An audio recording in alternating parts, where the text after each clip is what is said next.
Dr. Inna Kanevsky, psychology professor, TED speaker, and force for factual information.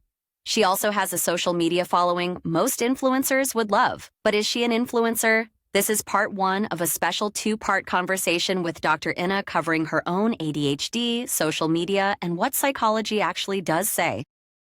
Well, hello, welcome back to Talk ADHD, and this is a really exciting episode for Andrew and I because we are joined by a like-minded soul all the way from America. We have Dr. Inna Kanevsky with us, and for those of you that don't know Dr. Inna yet or haven't seen her, all I'll say at this point is please go check her out on Instagram. So this is an episode where we really wanted to talk to you, about social media and its place in this conversation about ADHD and about this wider topic of people sharing information about what it means to be neurodivergent and how you came to this place where you are now really well known on social media, particularly Instagram at the moment, for being sent content shared by other people that you then respond to. Some would say rebut, some would say challenge, but what you always do, that I think is the value, is you use evidence and facts and data and research. So this is a really important conversation for us to have. So first of all, thank you for joining us. Thank you for having me. It's an absolute pleasure. What a way to start your morning. So let's start with some of the basics. And would you like to tell us all, what's your actual job title? How long have you been doing it? Where are you currently working? Let's start with that. All right. I am a professor of psychology at San Diego Mesa College. I don't know how your system works, but we have tiers for our colleges. So that's basically your first 2 years of undergraduate education is what we do. So I only teach lower division classes there. Been doing this since 2005. That particular college, been doing it in a different college before that. So it's been a long time that I've been in the classroom teaching psychology, but it's only been 4 years since I've been trying to do that on the social media. Yeah, okay. And we'll come on to the wider social media thing. But I think what's important, first of all, because it's a conversation I saw when my wife is the person that first said, you have to see this lady, she's fantastic. And I saw you talking about ADHD. It took me a while to realize that you had your own diagnosis. So when did you learn for you that ADHD was a thing for you? Well, as everybody can hear, I'm sure, I'm not a native English speaker. So I grew up in Soviet Union, in Ukraine, now independent Ukraine, then Soviet Ukraine, and ADHD was not a thing. I've never heard of it growing up, and I even in high school took a psychology class where I became interested in psychology. We did not talk about that as a diagnosis or as a condition. I did not know about this, but once I got to United States and I started doing my first graduate degree, I did a master's degree first, and I took an abnormal clinical psychology class. We went through the DSM, we went through case studies, and you know how you do sometimes like, oh, that sounds like me, but wait, I shouldn't have a medical student syndrome. I shouldn't diagnose myself with everything, right? So I kept telling myself, no, but that's totally sounded like a yes, right? So now I just tell people I knew that I was diagnosable since mid-90s, when all that happened, but I didn't seek out a diagnosis until fairly recently. And for a few reasons, like originally, actually, I wrote a paper in my master's program for that class, specifically on how ADHD is an unnecessary diagnosis. Because my thinking at the time, and it was a class paper, right? It wasn't a published paper, right? It was just something I believed and wanted to support, and I found evidence to support it at the time. My thinking at the time has been that it seems like I have it, right? But I'm fine. I always had good grades. I manage. It's not necessary to diagnose people. There is nothing wrong here. Nothing to see here. Plus, in the summers while I was in grad school, I worked as a camp counselor, and I saw some boys who were medicated for ADHD. Mm-hmm. And at the time, again, we're talking mid-90s, the way that they were medicated made them, well, frankly, very dull. It just kind of suppressed who they are, right? And so I did not think all of that was a good idea at the time. And that's how I was feeling for a very long time. Any parallels there, Andrew? Yeah, it's interesting, isn't it? That so Inna, I had a similar experience. So I was 8 years an ADHD specialist, saying no, I haven't got ADHD, but knowing that I was struggling with concentration, but thinking, well, yeah, I just get on with it. And like you, more recently have been diagnosed and haven't looked back since. But like you, had some cynicism about the diagnosis prior to my own diagnosis. I actually succumbed earlier than that, frankly. I just didn't think I needed it. But when my kids were starting school, I was thinking, well, they're both diagnosable, especially my son. But we chose a supposedly private school for the gifted children, which was actually a school for high achieving parents and their motivated children. But that's not, how it was advertised. Advertised was gifted, right? And small classes, individual attention, we will not need to have anybody diagnosed. Well, I was wrong. And eventually the school kind of pushed us to get the diagnosis for my son. And at that point, I sort of resigned myself because, yes, I knew he was diagnosable, so might as well accept reality. And I pretty much knew everybody in my household is diagnosable. And I've accepted that, but I didn't think we needed to bother. Yeah. Well, such a common story, though, that I'm sure you've heard, and Andrew and I have heard time and time again, of the children getting their diagnosis or becoming that diagnosable term, and then parents sort of looking back and reflecting and thinking, yes, hold on a minute, I think that all fits as well. So it's interesting, isn't it? That's what happened for you as well. So you knew, but you didn't think you needed that diagnosis. So when did that change? When did you come to a realization, if you like, that perhaps actually a diagnosis was something you required? So I feel, and that's kind of something I tend to discuss fairly often when people ask me about, say, self-diagnosis on social media. I feel that the point of the diagnosis is to recognize the appropriate treatment if you need treatment. And for a number of years, I felt that I was managing well enough, sort of behaviorally, and was accommodating myself. And I did not need any additional treatment. And I did not seek it out. During the pandemic, however, and that's also going to be a familiar story, I'm sure, a lot of the supports that I have built for myself to get my work done were non-existent because I am a classroom instructor. I like the classroom. That's where all my reinforcers are, from that interaction with my students and the feedback and knowing they get it or knowing how to adjust so they will get it. We were teaching online to black squares for a couple of years, and then we had to grade the work supposedly produced by said black squares.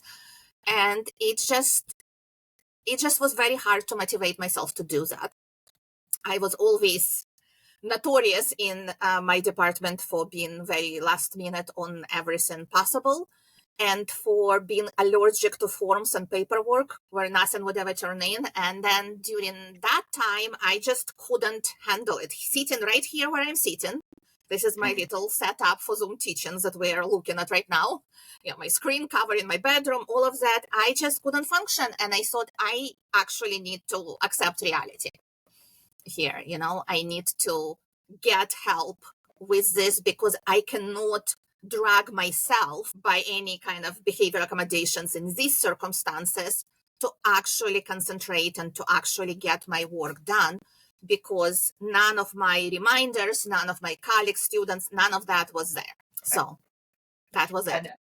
And Andrew and I have spoken about this on previous episodes. And Andrew, again, I'll bring you in here. This is the pills and skills conversation, isn't it? This is this really visceral example of realizing that I've built up lots of accommodations for myself, adjustments for myself that work in one scenario. But when that scenario radically and fundamentally changes, now we're struggling. And that's when seeking the diagnosis is, and has been for a lot of people, suddenly become I think this might be the key. And we've spoken about people maybe perceiving that a diagnosis and potentially medication, feeling like it might be the elixir, the panacea, and the answers are all there their problems. And so the question I'd like to ask you, I see you shake your head there. So the question I'll ask you, knowing everything you knew at that point, having made that decision, were you still surprised at the length of time it maybe took for you to adjust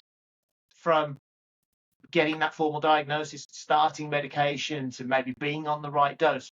Did it surprise you? So I got lucky. I got pretty lucky with the time of the diagnosis, honestly, because I spoke to my primary doctor. It was a lot harder, for example, when we tried to get my daughter a diagnosis. But for myself, I spoke to my primary, I got immediately referred, I got evaluated. It helped, I think, that I basically know the criteria. So I was able to speak to that and give them accurate examples, how it manifested at my childhood, how it manifests now, how it impairs my work, my life, my groceries and my fridge, everything else. And that was actually a whole other thing. Everything died during the pandemic, and it was strange because I was at home, right? Why is my produce dying? But yet it was. Anyway, so for me, it wasn't a long time, and it happened over the summer. So because I went through that process over the summer, and I was only teaching like one online class in the summer, the same as I always teach, which is I've been handling it, and transitioning into the fall from there, having medication, it was kind of how I expected. It was better. It was not magic. I basically felt that things were more manageable. Unfortunately, again, this is a whole side thing for women. This was all coinciding with perimenopause for me. And we know that once you start losing your estrogen, things get worse, especially with ADHD. They get worse in general, right? But on top of everything else, I was also having my sleep affected and so on. Then I got a breast cancer diagnosis. Then I was on medications that completely killed my estrogen. I'm actually about to have a surgery that will remove the producers of estrogen. So I found that's where the adjustment had to happen in terms of dose. Basically, initially, when I met with my psychiatrist and she prescribed at that time Adderall, we went with low dose with potential increase. And because I was panicking about getting addicted, I shouldn't have, because I regularly forgot to take the thing and still do. We've talked about how I can take days off if I need to. So I've always been doing that, accidentally or intentionally. And then I was on 10 to 30 basically. So I could take 10 or 20 or 30 depending on what I felt I needed. That was the situation, and was kind of easy for me. It created some side effects I didn't like. So we switched to Concerta, which has the same side effects but less. So that's what I'm doing now. Okay. And now also doing Wellbutrin, which helps with other things. Yeah. So Andrew, again, I don't think that's an uncommon story, is it? Or an uncommon sort of process? No, not at all. I think that's pretty much later in life diagnosis, isn't it? I wanted to ask Inna, do you think differently about how things were before you were diagnosed? Now you've got the benefit of hindsight, being able to look back and see, to think differently about those coping strategies you were putting in place that you thought at the time were okay. They were doing the job. Actually, no, I do not, because they were doing the job. And I still feel very strongly that you can't just medicate out of this. Basically, because even now that I'm on medication, I still need to engage in certain strategies. For example, strategies that I haven't figured out yet on how to take medication. I have tried putting it in multiple places around the house. I have tried reminders, and I'm perfectly capable of ignoring the reminder and then doing something else and then not going back to it, right? So I still feel like behavioral management for ADHD is important, and the literature suggests that behavioral management for ADHD is important. It's just not necessarily always sufficient. So that is how I feel. I feel like maybe it would have been easier if I succumbed and agreed to getting more help and getting medication sooner, maybe. But I think in a sense that I had some sort of workarounds and systems that were working for me, they were working for me. They just couldn't exist in a different environment, right? So I don't know that everybody is going to feel this way, but for me, I did go back and say, oh no, that was all stupid, right? I felt that it was still all useful. It just maybe wasn't enough forever. Yeah, it's just that is. So we did an episode a week or so ago where we were talking about the prevalence of ADHD and how many people were accessing treatment in the UK. It's about 3/4 of people that potentially would be diagnosable with ADHD aren't. And I know I've had conversations with people lately who are saying, well, I think I might have ADHD, but I'm managing. And I think there are probably more people in the UK that are in that mindset. That was certainly where I was at, and sounds like where you were at. I'm coping. I'm getting on okay, and yeah, I may have some challenges. Right now, I'm watching my husband, who probably also has ADHD. And he doesn't feel even now any need to get diagnosis or be getting treatment because his current work from home situation works for him very well. He is either directly interacting with people, like in meetings and that kind of working, or he's doing something that has very discrete deadlines, which works well. And he's able to take breaks and go and obsess over his gardening in the backyard or polish his paddles for outrigger canoeing. He's able to intersperse that with things that he enjoys, and for him that's very work. So he doesn't feel the need to do anything extra, right? So he just manages with these accommodations. So this is fascinating for me because you talk about this so eloquently, and when we talk about social media, I think this is the depth of conversation that almost can't happen, can it? In a social media soundbite, in a post, in a 30-second, 45-second reel. Clearly we can't have detail, but it's fascinating to me that there you are with that depth of your own understanding and understanding of your husband and your children and potentially other people. Same with Andrew, same with I, and yet there is still so much conjecture about this out there in social media world about what's right or what works. And again, we recorded recently on this topic of superpowers. Is this a superpower? I see you shake your head. Don't worry, we're not going there. I recently came across this phrase, your face has subtitles. Yeah, so I'm... Yes, and I read them very clearly. But the point was, and it's something I say a lot, the conversation for me like that, always is a super, it's about using my statements. If you feel it is for you, great, but don't say it is for everyone else in a post, because how do you know?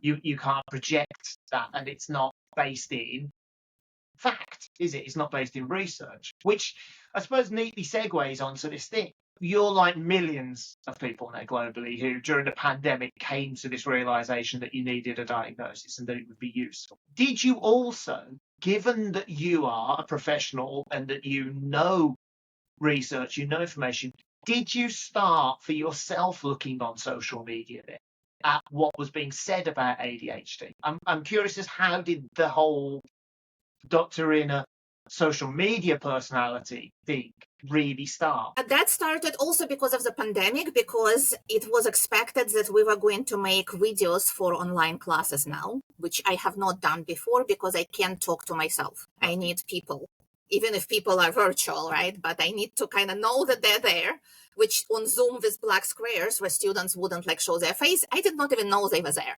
They could have been in the kitchen. And so I did not usually record videos. I would share videos that already existed, but then there was this kind of pressure to do it, and I resisted it. And because my daughter at the time was actually getting pretty popular on TikTok, I thought, and I saw other content that was educational there, I thought I can use that and I could make little tiny videos. They can handle that. And then there is some interaction about your videos, so that kind of helps. And so I started doing that in the summer of 2020, and then just made little informational class tidbits for whatever topics I was covering in that summer class. And only half a year later, I ended up somewhat by accident in this debunking fact-checking space. Because before that, I wasn't even seeing, because of how the algorithm feeds you, I wasn't even seeing any of the misinformation. So how did that happen? What led to the debunking being a thing? I had encountered other people who were in the field and therapists who were science-based or other academics, also not just necessarily in psychology, who were doing content. And some of them were doing this kind of debunking, like, look at this video, like this person is saying this is incorrect, this is why it's incorrect, right? Before that, if I occasionally encountered something, I would sometimes just comment on the video and I say, like, here's accurate information. Sometimes people got mad at me for even just that because they were very wedded to their beliefs, right? But because of seeing a mutual of mine do something like that, and I thought that's kind of ridiculous that this exists. I looked at the same video and I was like, I have a somewhat different audience, plus it's useful for my students, so I'm going to make a response to that. And I did. This was just before New Year 2020, 2021. And that kind of led to seeing a few more. And one of those went fairly viral. And after that, people started sending me stuff. And then one of them, the one where I just went, psychology says no such thing, that one took off, had about 15 million views, grew my following, eventually led to like news stories, me getting verified on TikTok and everything. And so that's pretty much what I ended up doing, more than just straight up informational. So that's fascinating to me because that's quite quick. You know, Yes. when you talk about becoming a presence. And Andrew, I kind of looked at your face then. I don't know if you had the same thought as me. As wow, kind of. There's part of me that goes, if only. There's part of me that goes, please no. You know, I think part of what made that happen, I guess the accent and the attitude probably played into this, because I say things I think, and I do not script any of my content ever. I occasionally re-record if it came out weird or something. I will record several times, but I don't script. I just think about it and then I say it. And that's all that happens. Which made it very difficult for me when I did TEDx last summer and I had to fully memorize it. That was a nightmare. Normally, I just said things, right? And people would send me more things and I would say things about them. And then like in March of 2021, I think March or late February, Now This did a compilation of the things I said, and that took off, and that it keeps showing up multiple places still, that early compilation of stuff. So that did it. And even if that's not what I really would like to be doing most of the time when I'm doing content on social media, that's kind of like what people want of me, apparently now. It a little bit pigeonholed me, I think. Well, maybe, yeah, I guess so. Andrew, But it's a hole that needed filling. Well, that's, if you're enjoying, if you get something from it. The question I was going to ask Andrew is, and we talk about this a lot, about information, however people perceive it. It's fascinating, isn't it, that even when Nina started, as you said, to just comment, you get pushback. Now, I know you have and I have, for things we've said on different platforms. We've had people challenge you can't say that. How dare you say that? And I think you used the phrase there that people are so bedded to their thoughts or their ideas. They're so convinced. Andrew, when you see someone like Inna doing what she does, where there's research, where there's facts, what does it make you think about the information that's online, and is there a role for the kind of thing that Inna is doing to say, no, hold on a minute, psychology doesn't? I think there is a role for it, isn't there? And I think anybody who says anything should be able to stand criticism, just to stand a challenge. It's why I try to use evidence-based, because then I can say, well, this is where I get that information from. What went through my mind was this sort of meteoric going viral, because I get where you were coming from, just sort of the frustration, and I've seen some of your content, and the frustration of, no, just that's not true. I share that feeling often when I see stuff on social media, but it felt, when you were describing it, like it was sort of in part unwelcome. I don't want this. I don't want to be sort of 50 million views, but it's happened. It was weird. Yeah, I keep saying that this accidentally happened, but I've done several talks at different conferences, psychology and recently regional for American Association of Science. I'm basically telling other academics that you do need to get out there. You need to know what people hear about your field out there, so you'll know how to address it when you are like teaching or working on something.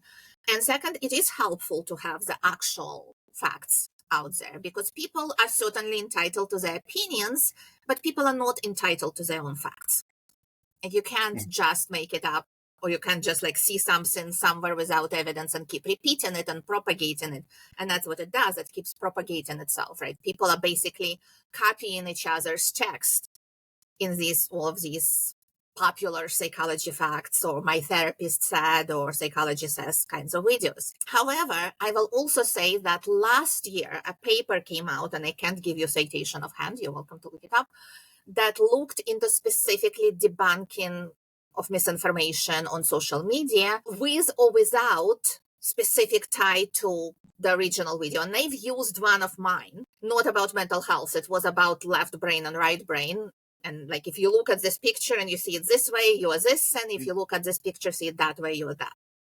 And that's something to which I usually say perceptual phenomena, not personality tests. So that video, and they've tested in a research study, and they also did multiple other videos for different topics, right? They looked at what people believe and what they believe if they see just the correction video or just the informational video about like how things actually are, what things mean, versus what do they see if they see the misinformation followed by correction. And as I recall, that study actually found that misinformation followed by correction is more effective. So that kind of was...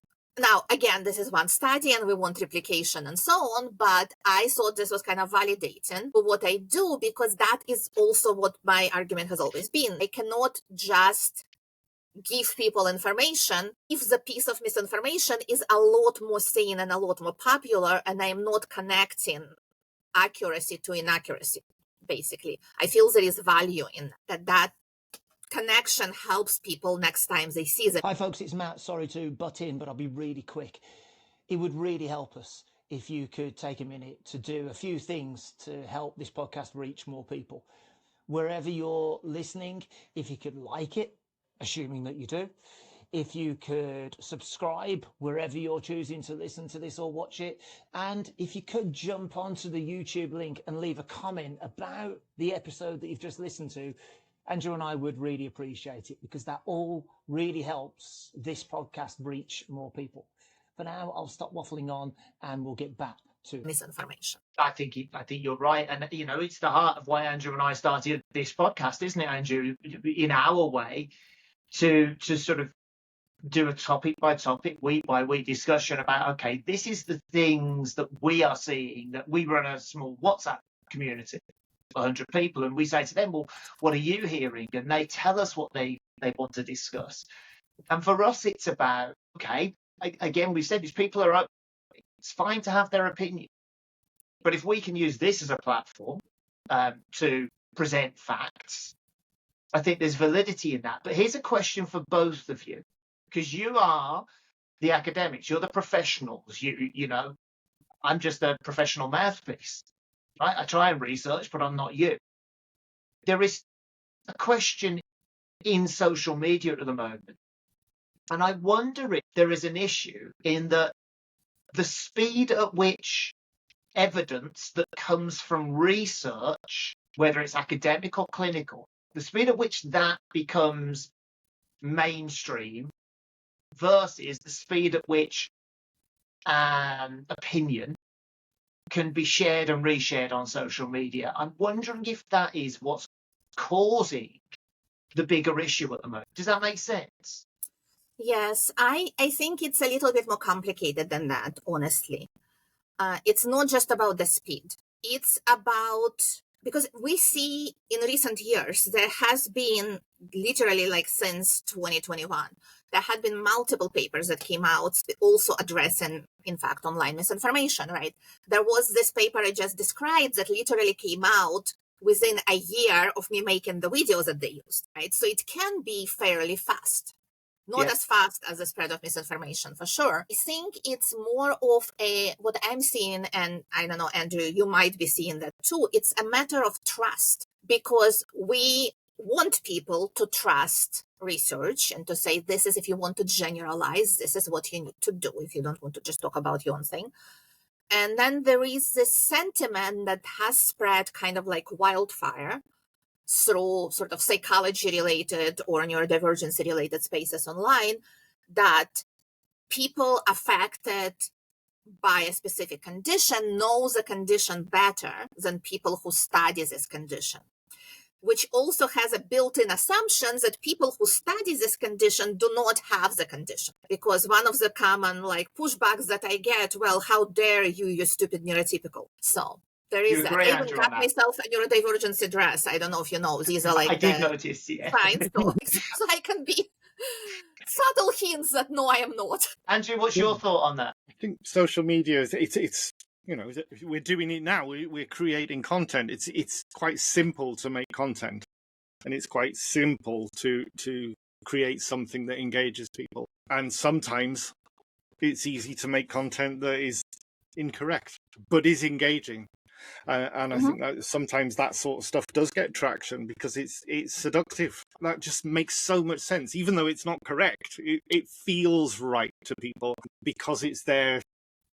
We used to content being delivered. We older folk, it takes a long time to create content and then get it out there. And we're seeing the pace of people being able to generate their own content dramatically increase, and perhaps academics and people who are finding out new science need to find new ways of engaging people, and maybe having an accent and an attitude is a way of doing that. It seems to have worked for you, It does to a degree, but also with the exception of that one super viral video that I had, and it's not even as super as some dance content, right? Almost every time when I correct something, the original has more attention, more views, more reach than the correction. So in other words, a lot more people are seeing the misinformation than seeing the accurate information.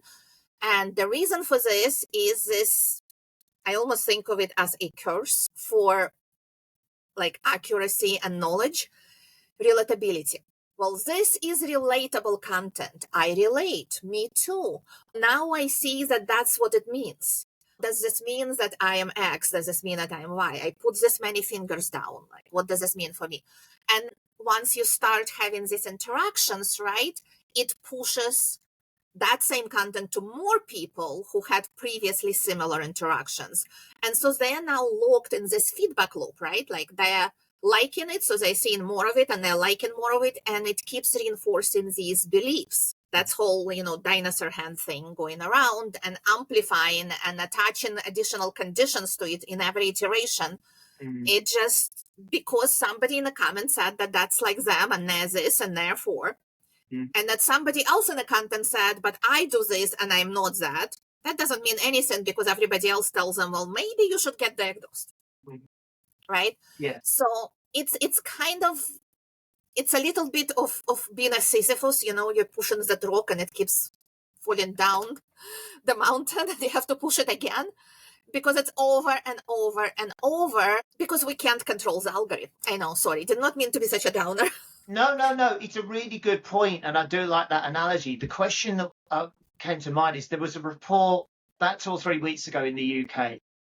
There was a report that basically said the increase in particularly women seeking ADHD assessments, diagnosis in the UK, had been, if you like, pushed by content they had seen on social media. And by this kind of relatable me, sort of, oh yeah, that's me content, right?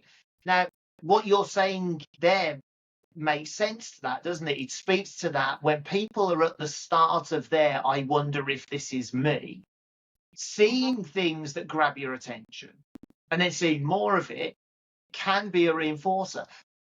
But a phrase Andrew has used in multiple podcasts here that I think is at the heart of some of this is, I wonder if what social media is doing is not encouraging people to use critical thinking. And so when you do your posts and you produce it with evidence, when we do this and we produce facts and evidence, people very often see more resistance to that because it is that, oh, what do you know?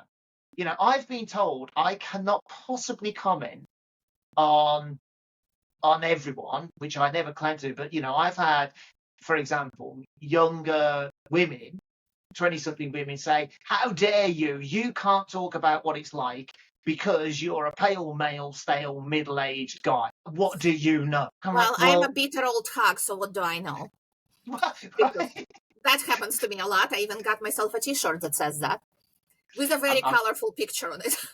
I'm But so going down the yes, road of clothes. But does that make sense? So what is this about relatable content very often doesn't fit with critical thinking? And then when you interject, or Andrew or I or anyone else tries to interject with sort of a pause of some information, some real fact checking, that I that need to get suddenly you to doesn't watch feel my, better. my TEDx from last summer, because that's literally what I was explaining I know. there. They specifically asked me to do something on indoctrination versus education. This is a US thing. And Yeah. the specific talk was actually focused specifically on LGBTQ plus issues, because I do a lot of that kind of content and advocacy online as well. There is a lot of misinformation about that. But I was trying to put together this idea of why do people hold on to their beliefs and why it's so hard to change people's minds, right?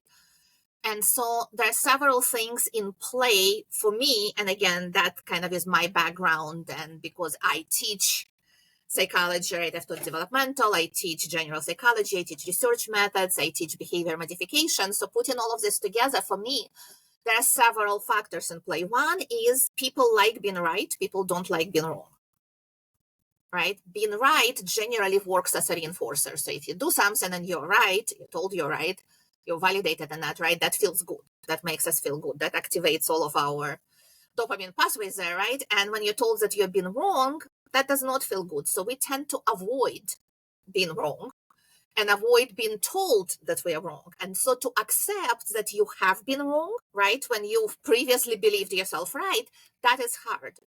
And that's where then we have a confirmation bias kick in, where we are seeking and only looking at things that support what we already believe.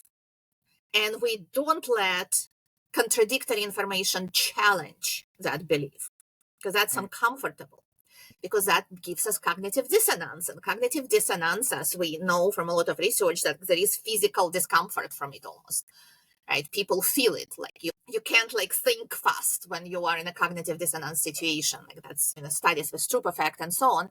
And all of that combining together means that when people see this relatable content and they've accepted and they've now connected themselves to it, then when you come in and you challenge it, it's an effort. It's more effort cognitively. It's more pressure on your central executive, on everything, right? To say, I need to take time and think about it. I need to understand why that may be incorrect, right? You need to, in a sense, you almost need to be brave enough to be willing to be wrong and to consider that you might be wrong. I honestly, like, academically, right? Like you have to almost push yourself to be like that, because otherwise you're going to be a dishonest academic, and we don't want that, right? So we kind of trained, like, my favorite quote, and some people get mad at me for that, but it's a quote about science from B.F. Skinner, because my background is behaviorist.